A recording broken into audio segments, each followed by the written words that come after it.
can you see this person's perspective, but can you see beyond this barrier that is in front of you right now?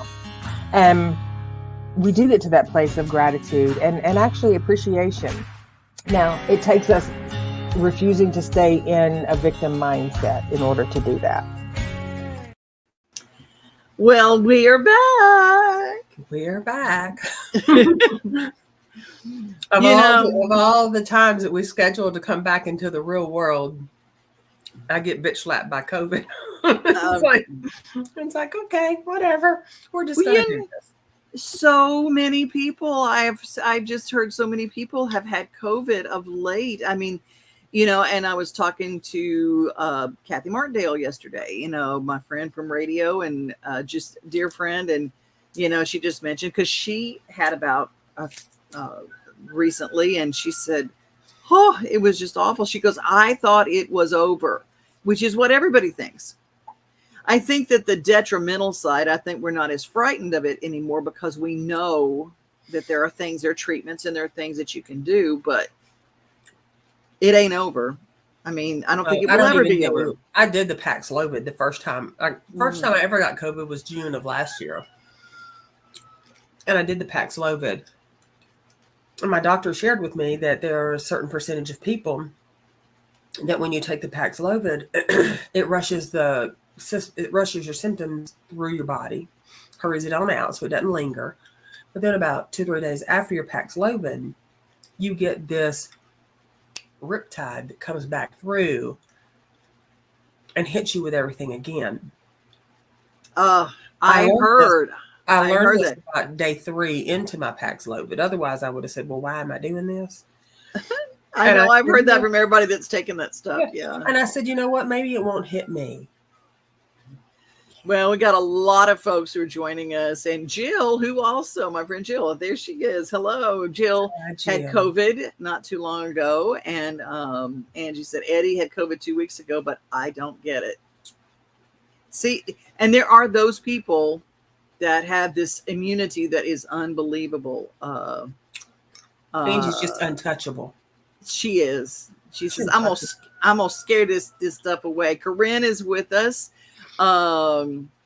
Let's see. Angie says, hello, Devon and Teri. So glad y'all are back. And Elizabeth is with us. And to see all your beautiful faces. Or, your little profile faces. That's what we've got. Oh, this is very cool. Corinne says, my last time from Buffalo, New York. I moved to Georgia this Friday. Nice.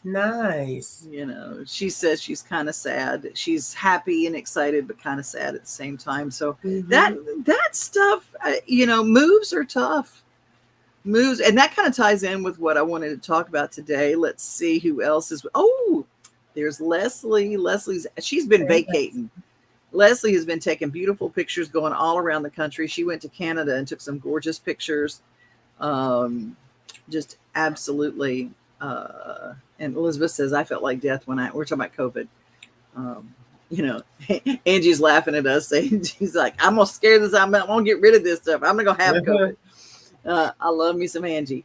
And Jill says, this round of COVID was awful. I could not take the Paxlovid. It was interactive with one of my other meds, which a lot of people find that. Well, I hope everybody is healthy or on the way back to health because we're back and we want to talk to you about a bunch of stuff today. We got a bunch of stuff. And if you've got something that's pressing on your mind, because we've been taking a little break. So, I love you, Angie. Let's talk a little bit. It really hit me how hard it was when you broached the subject to me. You saw my overwhelmedness before I did. And you said, why don't we just take a break? And I fought it with every part in me. I'm not a vacationer. I don't take breaks. I don't take days off. I just go. And I'm going, okay, I'll never get through. So it made me think, am I alone in that? Is it hard for other people to know when to put a pin in it? I think it is. The beautiful thing about the way that we work together is I can say, why don't you take a break? And you can go, no, we can get through this. And I can go, that's great. Why don't you take a break? And then you'll go, no, that's wonderful. What do you think about a break? And then it's like, okay. Because yeah, it took a lot of convincing. It took a lot of convincing. And well, a lot of people slip into avoidance. Yeah. Like, we don't want to say, and by all means, well, I wasn't throwing you under the bus, but I was just saying a lot of people, and pardon me while I'm very classy, chomp on my halls. Mm-hmm. I do that, I'll cough all over everybody. A lot of times when we need to take a break and we are fighting it because we don't want to, because we feel like we're going to fall behind, we feel like somebody's going to judge us, we're going to judge ourselves. There's all these little minions that are running around out there in our head. And then we slide into avoidance. If I can just pretend like I don't need a break and I just keep pushing through it. But what happens is systematically we go into a functional freeze. Well, we're not pushing through anything. We're just, it's like, I said to somebody one day, if you lived in a one-room house and you didn't like where you lived and you had furniture in that house and you didn't like the furniture, but all you would agree to do and all you were willing to do was shuffle the furniture around inside the room, you'll change the way you feel every so often, but you're not going to change the situation or the overall well-being that you're in. So when we fall in that functional freeze, then we're like shuffling. It's that robbing Peter to pay Paul. We're shuffling. We're taking it from this list, putting it on this list. And, we're writing it in a different color ink because maybe that'll make us feel better. And we're doing all these different things, but we're just not saying, you know what? I need a break right now. I just need to put a pin in it. And I just need to take a break.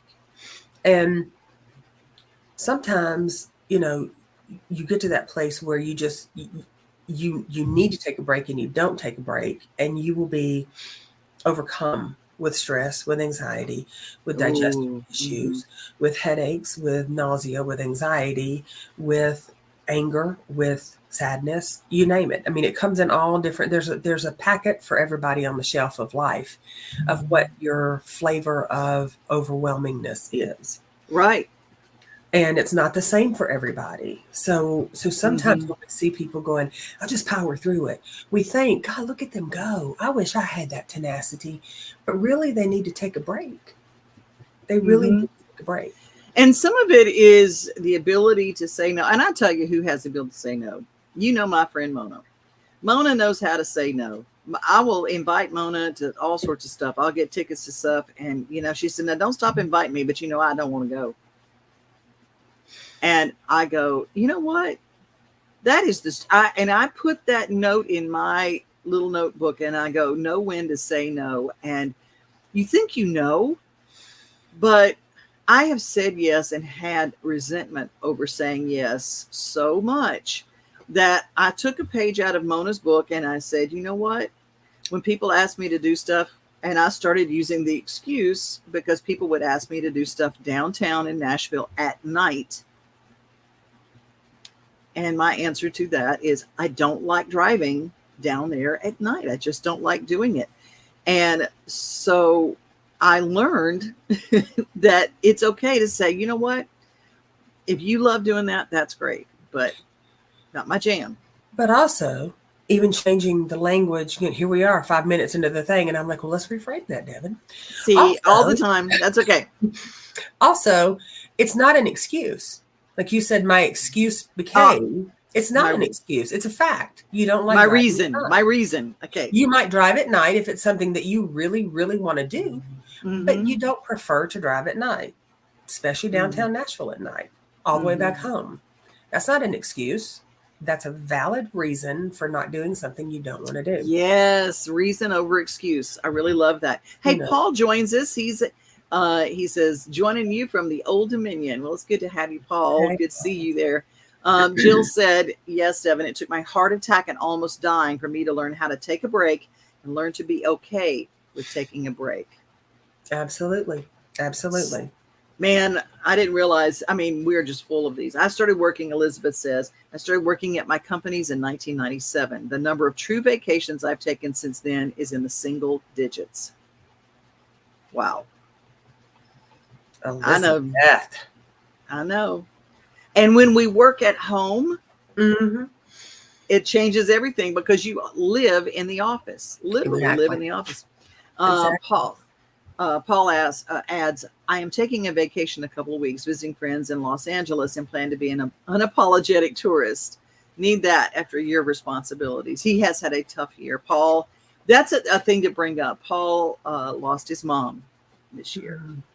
And so there are a lot of people who have been very, very busy in the caregiving mode.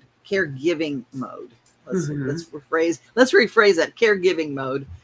And you feel very untethered when you get a break from that. Well, yeah, because it becomes so much of your identity and your responsibility and your daily routine. Right. It's what I consider a living loss. Like not only are you losing the person that you love, that you're caregiving for, you're also losing a form or an element of your identity that it's been, depending on how long that's been. For some people, it's years, and some people it's months, and some people it's days. But, the bounce back time for someone that's caregiving or caretaking for a shorter period of time sometimes is substantially easier than, watching your loved one in the process of transitioning is a hard thing to do, period. And when you're responsible for them and their well-being, it's a lot. And then when you really do become frozen, like you're doing everything, you're going through all of the motions. I said to a client not long ago, I said, it's like, you remember Lily Tomlin when she was on, was it Laugh In? Where she was like the receptionist person. Oh, the switchboard operator. Yeah. Yeah. And so it's like our brain and our heart have all of those wires. They're all connected to one another, right? And when we go through a loss like that, or any kind of loss, it can be the loss of your loved one, even caring for. It can be someone ending a relationship. It can be the loss of a pet. It can be retirement, getting fired from a job. There never should be a comparison with any loss. What that feels like to most people is that somebody has reached up there, grabbed those wires, and just yanked them out. And so now your mind and your body are disconnected from each other. And you're just sort of floating. You're going through the motions, doing everything you need to do. And you don't realize that you're working on cortisol. So you're getting completely spun out and overwhelmed.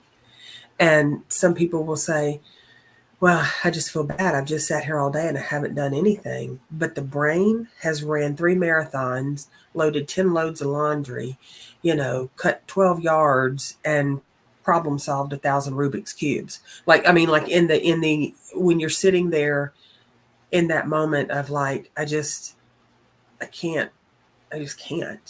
Yeah. The brain doesn't know to stop. So the brain doesn't stop.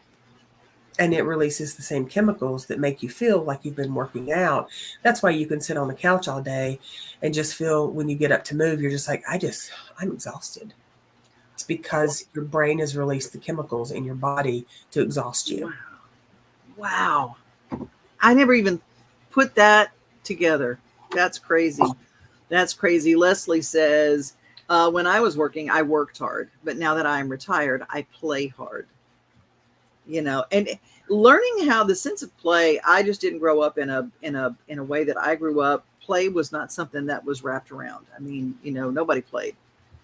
We could play when we were done with everything else. Well, you never get done with everything else. Well, you never get done with everything else. And also, as we get older, never getting done with everything else adds marks to our level of importance. Like, they need me to do this. I can do this. I can help out here. I can do this. They'll need me to do. Oh, they're asking me to do this. Oh, they're asking. I can do. And that gives our littles that sense of, gosh, I'm important. I'm so good at what I'm doing. And I'm irreplaceable. Mm-hmm. And nobody wants to be replaceable. Mm-hmm. You know, we're all replaceable. You know, I mean, people say that, like in our jobs. Would people miss us? Yes. Would you know, the world stop spinning? Probably not. You know, but if we don't care enough to take care of ourselves and take breaks when we need them, then we're, and this is going to raise a few brows maybe, or as I say, might sting a little bit. If we don't care enough to take our breaks when we need to take them, then our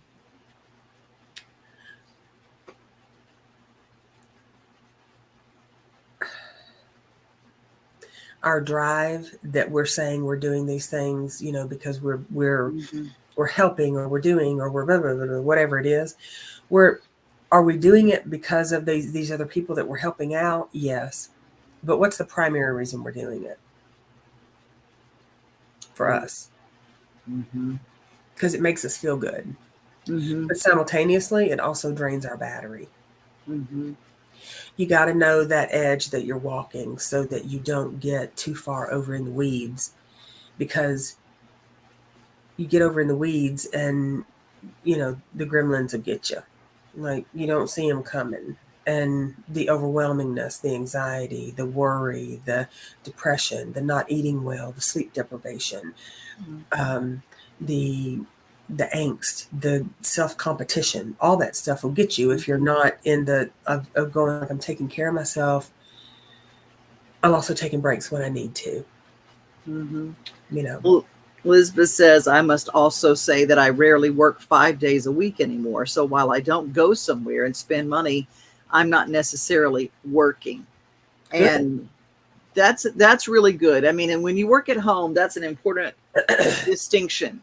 You can take your day, and sometimes I just stop answering the phone and I go, I'm going to just watch some bad TV or whatever. I'm going to rest. I'm going to take that in. I'm going to go sit outside with the horses. You know, I had a sick horse last night, so I was out at 3:00 in the morning walking her in the pasture because she had a tummy ache, and we were working. She's fine today, but I was out walking and taking care of her. You know, so funny because people will call and ask, and I said, you're out with the horses still?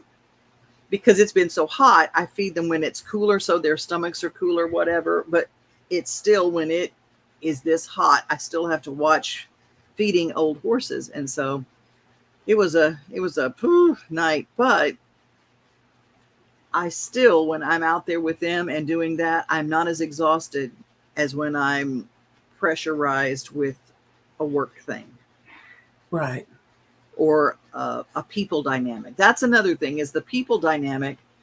My sister, she says, "Whoo, you sound like you have overpeopled." And because I've got this side of me, and everybody sees the side that, you know, I'm the hosty girl, and I'm on all, you know, it's like in front of everybody, and oh, she must be the total social. The word for what I am, and I heard it described by a doctor on NPR. I am an extroverted introvert. And you can have both things in the same house. You can have an ability to go and be in front of people and do that thing, but then you have to go and recharge and redo your jets, just refill everything. And a lot of people are like that. If you resonate with that, let me know in the comments. Corinne says, trying to do a whole bunch of stuff in one day landed me in the ER for 3 days. A forced take a break for me. It's exactly what you were talking about. Well, and I think if we're gonna, I think if we label, I think that probably the majority of people would be extrovert introverts. I mean, I think that's just pretty much what people are. There are, our social structures have put different things. They think an extrovert is somebody who's, you know, running through the streets with tassels on their boobs going, woo, you know, I'm an extrovert, look at me, you know, and it's like, not really, you know. And an introvert is somebody that just sits home and, you know, watches TV all the time and sits on the couch and doesn't do anything. I think balance. I think that there's, and a lot of this is nature versus nurture, but I think there is a balance from what I've seen where people do like to be out and do things, but it's really what their comfort of being extroverted is, right? Right. So some people might want to do bike rides, or some people might want to host an event once a month, or some people might want to, you know, show up at all the parades and Mardi Gras and, you know, turn it up. There's different levels. So not everybody fits inside that one thing. So knowing that you have the ability to go outward, and then the gift to go outward, and the gift to go inward. And when you go outward and you go inward, you come back to center. You create your balance again. And then you're allowed to go out again and to go in again. And then you come back to center. And that's a good balance to have.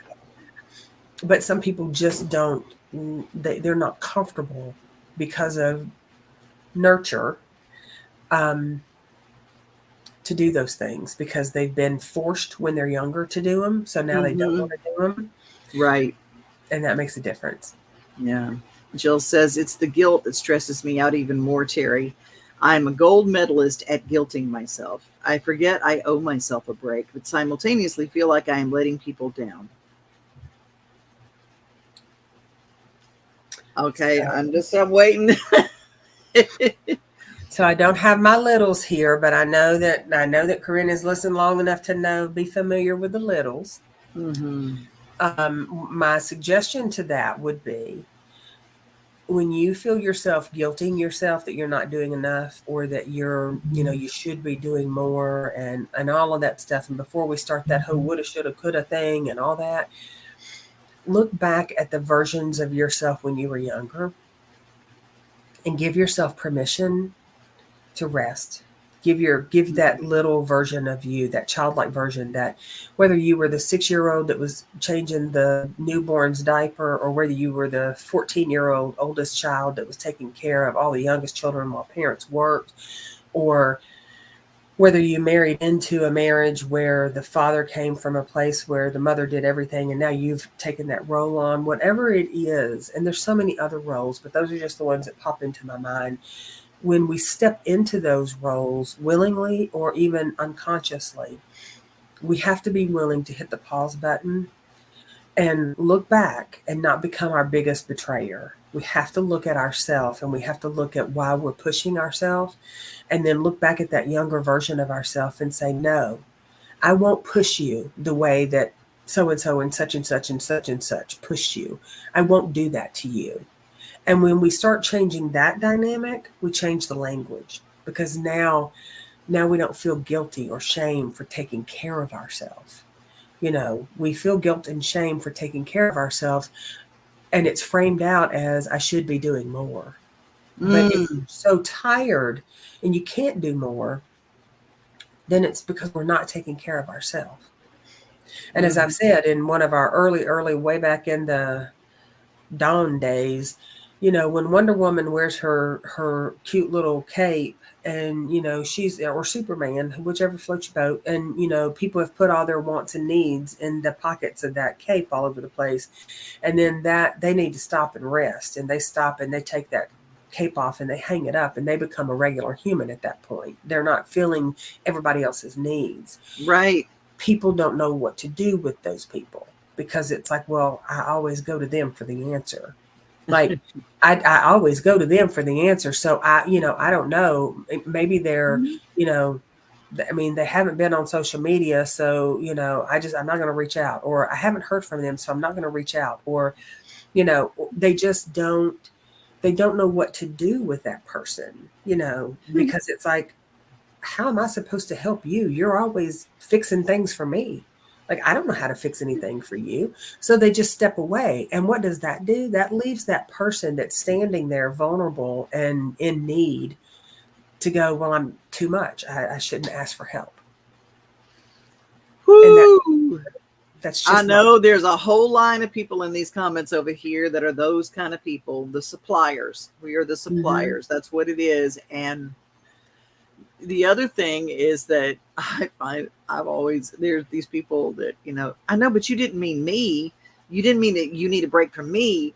I still need you. So, and I'm going, no, I actually meant you, but the way, and Jill was like, she says she likes extroverted introvert. The way it was described is when you are with a group of people, and that could be one to a big group of people, and you're around that, do you feel exhilarated and energized after you've been with people? Or do you feel tired?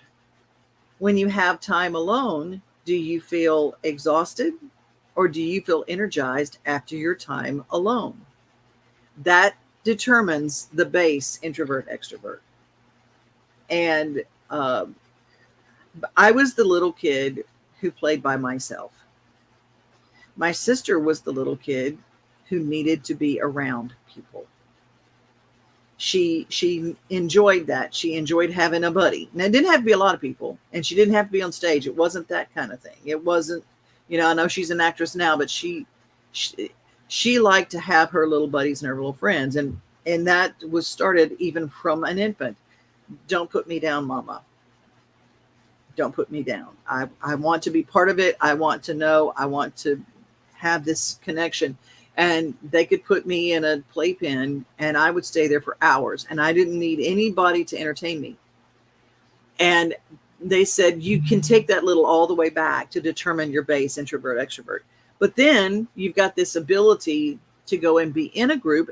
I don't dislike being in groups. I just find that when I've done it several days at a time, I have to go and recharge in a way that I feel tired after that, because I feel like I feel the energy suck.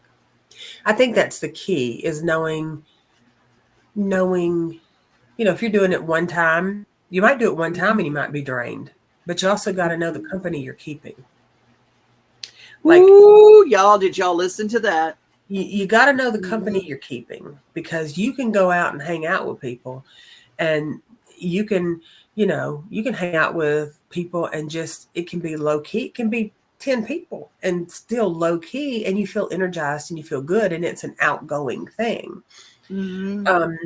Or you can go hang out with 2 or 3 people that you're just like, they are not my cup of tea, and I don't know how I got myself at this Chippendales thing and these women going crazy, and I don't need all these flashing lights, and I don't want to do this. I don't want to be here, and that doesn't mean that you're an introvert. It just means that the choice of activity, whether it's NASCAR or whether it's,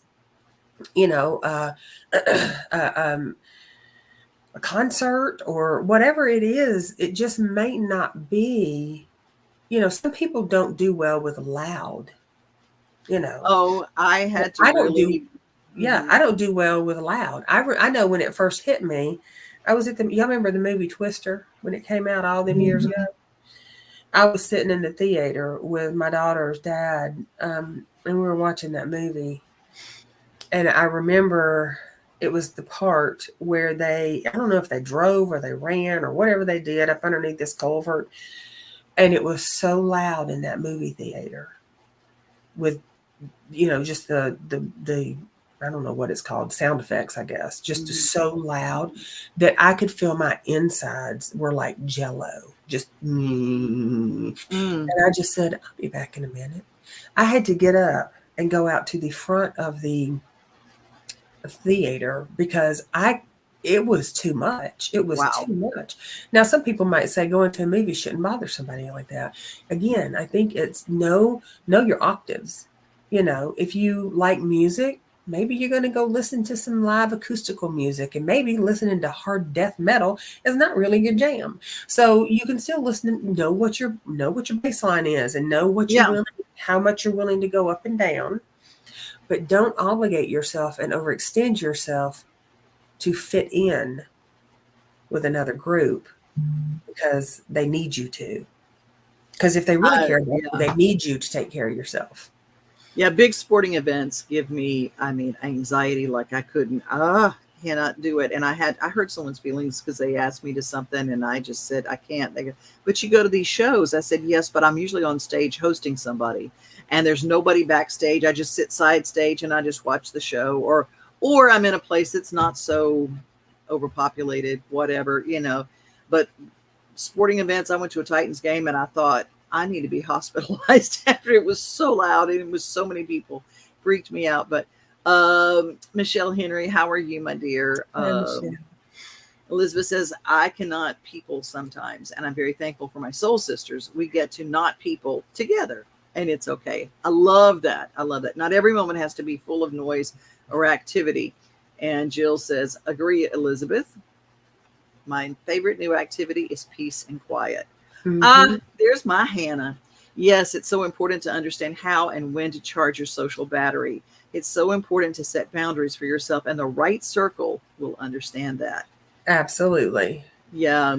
And she and I were discussing that. You are so right on the money, Teri, when you said, if you are with a group of people and it is exhausting, you might want to look into a different group. If it's a constant energy. It doesn't mean that all of those people are, you might have wonderful connections with certain people in that group, but together, everybody's little show up and everybody's trying to, see me kind of thing. And sometimes it can get out of hand. So you might have a group of people that you really do love hanging out with, but maybe you hang out with this one and you hang out with that one. Or if you hang out with everybody together, you do something a little more subdued. You don't always have to hang out and do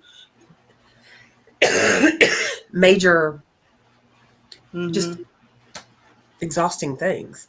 Angie says, I'm thankful for my soul sisters. When I don't want to people or throat punch people, my soul sisters keep me calm. I love it. I will tell you that I had more fun with that group of soul sisters going, and we sat in a creek.